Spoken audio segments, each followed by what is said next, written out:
ఎవరైనా ఓటమి నుంచి పాఠాలు, గుణపాఠాలు నేర్చుకుంటారు. అందులోనూ రాజకీయాల్లో 5 ఏళ్ల పాటు అధికారంలో ఉండి దారుణ పరాజయాన్ని చూసినటువంటి జగన్మోహన్ రెడ్డి లాంటి వ్యక్తులు కానివ్వండి, వైసీపీ పార్టీ నాయకులు కానివ్వండి, మరింత గుణపాఠం నేర్చుకోవాలా. 151 స్థానాల నుంచి ఎందుకు ప్రజలు 11 స్థానాలకే పరిమితం చేశారనేది ఆత్మ పరిశీలన చేసుకోవాలా, తప్పులను సరి చేసుకునే ప్రయత్నం చేయాలా. కానీ జగన్మోహన్ రెడ్డి ఓడిపోయినా కానీ ఏదైతే ఆ బలుపు ఉందో ఇంకా తగ్గలేదని చాలా స్పష్టంగా అర్థమవుతుంది. ఓడిపోయిన తర్వాత ఆ పోటీ చేసి ఓడిపోయిన నాయకులతో జగన్మోహన్ రెడ్డి సమావేశం పెట్టాడు. సరే, సగం మంది డుమ్మా కొట్టారు అనుకుంటే అది వేరే విషయం.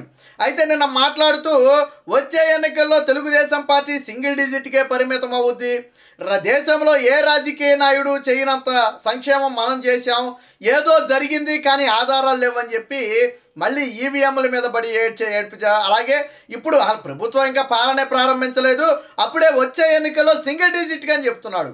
గతంలో ఏం చేసింది తెలుగుదేశం పార్టీ? జగన్మోహన్ రెడ్డి ముఖ్యమంత్రి అయిన తర్వాత దాదాపుగా ఒక 5 నుంచి 6 నెలల పాటు సమయం ఇచ్చింది.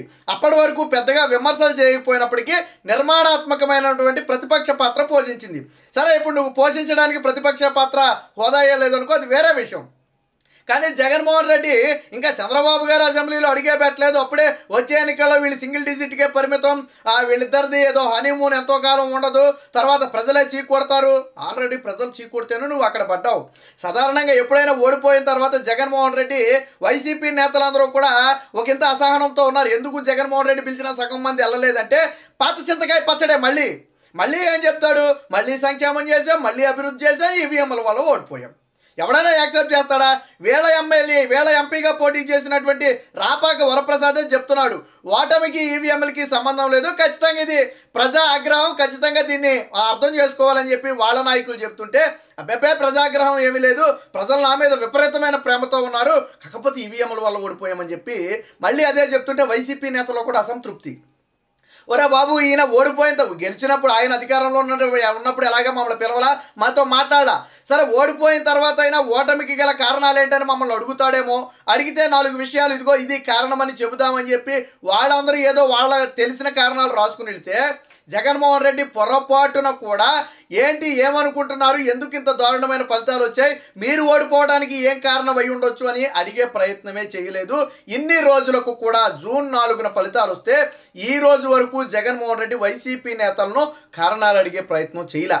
అంటే జగన్మోహన్ రెడ్డి ఓటమిని ఒప్పుకోవట్లా. మీకు తెలుసు, జగన్మోహన్ రెడ్డి ఓడిపోయిన తర్వాత ప్రజా నిర్ణయాన్ని శిరసావహిస్తున్నామని ఒక మాట చెప్పాలా, ఒప్పుకోవాలి జగన్మోహన్ రెడ్డి. కానీ ఆ రోజు ఓడిపోయిన రోజు ఆ మాట చెప్పడానికి కూడా జగన్మోహన్ రెడ్డి ముందుకు రాలేదు. కనీసం ప్రజల నిర్ణయాన్ని శిరసావహిస్తున్నామనే మాట కూడా చెప్పలేని తలపొగరు జగన్మోహన్ రెడ్డి. ఆ పొగరు ఇంకా దిగల.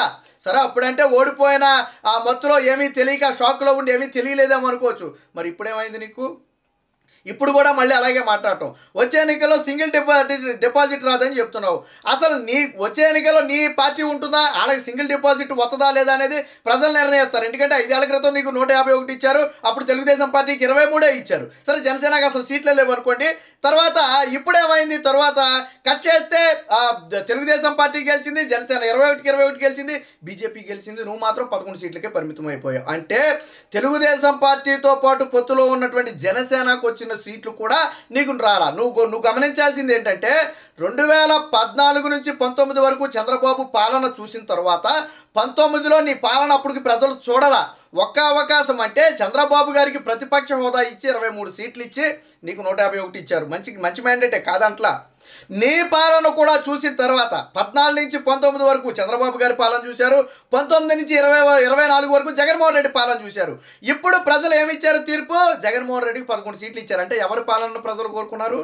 ఇద్దరి పాలన చూసిన తర్వాత మూడోసారి ప్రజలు ఒక నిర్ణయానికి వచ్చి ఓటేశారంటే ఎవరిని కోరుకున్నట్టు. అంతకు ముందంటే నీ నిజరూపం తెలియదు కాబట్టి నీకు ప్రతిపక్ష హోదా వచ్చినా లేదా మొన్న 151 వచ్చినా అంతకుముందు నీ నిజరూపం తెలియదు. కానీ నీ నిజరూపం బయటపడిన తర్వాత నీ స్థాయి అంటే 11 స్థానాలు. అంటే చావు తప్పి కన్నులొట్టపోయింది కదా, సింగిల్ డిజిట్కి నువ్వే పరిమితం అయిపోదు. కొద్దిగులో మిస్ అయ్యావు, స్వల్ప మెజార్టీతో 1-2 సీట్లు బయటపడ్డావు. నువ్వు సాగు తప్పి కన్నులొట్టపోయింది నీకు. కానీ ఈరోజు మళ్ళీ నువ్వు తెలుగుదేశం పార్టీ అసలు పాలనే ప్రారంభించాలి. నువ్వు ఈ మాట ఎప్పుడు మాట్లాడాలా? ఒక ఏడాదిన్నర తర్వాత 2 ఏళ్ల తర్వాత ఈ ప్రభుత్వ పాలన బాలేదు, ఇలా అయితే ప్రజలు మీకు సింగిల్ డిజిట్ ఇస్తారని నువ్వు మాట్లాడవచ్చు, దాన్ని కాదంటలేదు. అసలు పాలనే ప్రారంభం కాకముందు వైసీపీ నేతలను పిలిచి చంద్రబాబు శిశుపాలులాగా పాపాలు లెక్కిస్తాం, మనం వచ్చే ఎన్నికల్లో పెద్ద ఎత్తున యుద్ధం చేస్తాం, వాళ్ళు సింగిల్ డిజిట్కే పరిమితం అవుతారు, ఇలాంటి మాటలు చెప్తేనే నిన్ను 11 సీట్లకు పరిమితం చేశారు. నువ్వు అధికారంలో ఉన్నప్పుడు చెప్పిన మాటలు ఇదే కదా. చంద్రబాబు నాయుడు తప్పు చేశాడు, చంద్రబాబు నాయుడు దుర్మార్గుడు, చంద్రబాబు నాయుడు మోసగాడు, పవన్ కళ్యాణ్ నమ్మొద్దు, ప్యాకేజీ స్టార్, ఈ మాటలు చెప్తేనే నిన్నేం చేశారు? అవన్నీ మాకు తెలిసిలే కానీ నువ్వన్నీ మూసుకుని మూలండి అని చెప్పి 11 సీట్లకు పరిమితం చేస్తే తప్పు ఎక్కడ జరిగిందో ఆత్మ పరిశీలన చేసుకోవడం మానేసి ఈరోజు మళ్ళీ తెలుగుదేశం పార్టీ మీద నిందలేసే ప్రయత్నం చేయటం. ఖచ్చితంగా జగన్మోహన్ రెడ్డి ఆత్మ పరిశీలన చేసుకోవాలా, వైసీపీ నేతలు కూడా ఆత్మ పరిశీలన చేసుకోవాలా. లేదు మేము పాడిందే పాట ఆడిందే ఆట అంటే ఈ దౌర్భాగ్యం, ఎంత దౌర్భాగ్యమైన పరిస్థితి అంటే ఈరోజు జగన్మోహన్ రెడ్డి అసెంబ్లీలో అడుగు పెట్టాలంటే తన కాన్వాయిని లోనికి వెళ్ళకపోతే తెలుగుదేశం పార్టీని అడుక్కోవాల్సి వచ్చింది. అలాగే ప్రమాణ స్వీకారంలో జగన్మోహన్ రెడ్డి ఆల్ఫాబెటికల్ ఆర్డర్లో ఎక్కడో మూలుంటే తెలుగుదేశం పార్టీని చంద్రబాబు గారిని రిక్వెస్ట్ చేసి మంత్రుల తరువాత ఆయనకి ప్రతిపక్ష హోదాలాగా ఆయనతో ప్రమాణ స్వీకారం చేయించారు. వాస్తవానికి ప్రతిపక్ష హోదా లేకపోతే జగన్మోహన్ రెడ్డి కాన్వాయ్ బయట దిగేసి లోనకి రావాలా, అలాగే ఆల్ఫాబెటికల్ ఆర్డర్లో ఎవడో మూల కూర్చోవాలి తప్ప ఆయనకేమీ ప్రత్యేక మినహాయింపులు ఏమీ ఉండవు. కానీ వాళ్ళు అడుక్కున్నారు ఈరోజు తెలుగుదేశం పార్టీ కాళ్ళ మీద పడి, అయ్యా జగన్మోహన్ రెడ్డి కారుని ఒక్కరోజుకి అసెంబ్లీలోకి వెళ్ళవండి, జగన్మోహన్ రెడ్డి గారిని ఒక్కరోజుకి కొద్దిగా మంత్రుల ప్రమాణ స్వీకారం అవగానే కొద్దిగా ముందు పిలవండి, ఎందుకంటే ఆయన అవమాన భారంతో చచ్చిపోయేలాగా ఉన్నాడు, అవమాన భారాన్ని ఇప్పటికే తట్టుకోలేకపోతున్నాడు, ఓటమి భారంతో చచ్చిపోయిన పాముని ఇంకెంత చంపుతారు, కాబట్టి మాకు వెలుసుబాటు కల్పించండి అని చెప్పి వైసీపీ నేతలందరూ కూడా పయ్యావుల కేశవకు విన్నవిస్తే, పయ్యావుల కేశవ చంద్రబాబు గారిని అడిగితే చంద్రబాబు గారు పెద్ద మనసు చేసుకుని సరే పోనే ఎలాగా సచిన పవన్ మనం ఎందుకులే ఇంకా చంపడం ఎటో జావనేమని చెప్తే ఎప్పుడు అసెంబ్లీలో కారు రానిచ్చారు. అలాగే ఈరోజు మంత్రుల తర్వాత ప్రమాణ స్వీకారం చేయించారు. లేకపోతే ఆల్ఫాబెటికల్ ఆర్డర్లో ఎక్కడో కోన్కిస్గా గొట్టంగళ్ళగా ఎక్కడో ప్రమాణ స్వీకారం చేసి వెళ్ళిపోవాల్సినటువంటి వ్యక్తి నువ్వు. ఆ రోజు చంద్రబాబు గారిని ఎంత దారుణంగా అవమానించావో ఈ రోజు అంత దారుణంగా నువ్వు అవమానాల పాలయ్యావు. ఇంకా చంద్రబాబు గారు పెద్ద మనసు చేసుకున్నాడు కాబట్టి సరిపోయింది, కానీ లేకపోతే అసెంబ్లీ బయట నుంచి నిన్ను నడిపించి తీసుకొచ్చి అందరితో పాటు నిన్ను ప్రమాణ స్వీకారం చేయించి అందరితో పాటు నేను తీసుకెళ్ళాడో మూల కూర్చోబెడితే నువ్వేంటో, నీ బ్రతికేంటో, నీ స్థాయి ఏంటో అప్పుడు నీకు అర్థమయ్యేది. ఈ రోజుకి నువ్వు అసెంబ్లీలో ముందు వరుసలో కూర్చున్నావన్నా, ముందు వరుసలో ప్రమాణ స్వీకారం చేసావన్నా, నీ కాన్వాయ్ లోనకు వచ్చింది, నీ కారు లోనకు వచ్చిందన్నా అది చంద్రబాబు గారు పెట్టినటువంటి భిక్ష, తెలుగుదేశం పార్టీ పెట్టినటువంటి భిక్ష.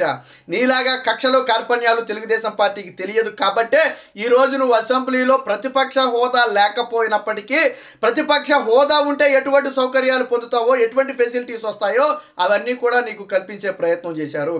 జగన్మోహన్ రెడ్డి ఇప్పటికైనా మారాలా? లేదు నేను మారను, నేను ఒక నియంత్రను, నా తప్పేమీ లేదు, ప్రజలదే తప్పంతా అని నువ్వు ఇలాగే మాట్లాడితే వచ్చే ఎన్నికల్లో నువ్వు అన్నావు చూసా సింగిల్ డిజిట్ టీడీపీ, కానీ టీడీపీకి సింగిల్ డిజిట్ కాదు, నువ్వు సింగిల్ డిజిట్కి పరిమితం అయిపోతావు. 175 స్థానాల్లో పోటీ చేస్తే 9 లేదా అంతకంటే దారుణమైన ఫలితాలు వచ్చే ఎన్నికల్లో చూడబోతున్నావు. కాబట్టి ఇప్పటికైనా ఇలాంటి అపోహలు వీడి ఎందుకు తప్పు జరిగింది, ప్రజలు ఎందుకు తిరస్కరించారని ఆత్మ పరిశీలన చేసుకోవాలా. వైసీపీ నేతలు చెప్పే మాటలు వినే ప్రయత్నం ఎప్పటికైనా చేస్తే జగన్మోహన్ రెడ్డికే మంచిది.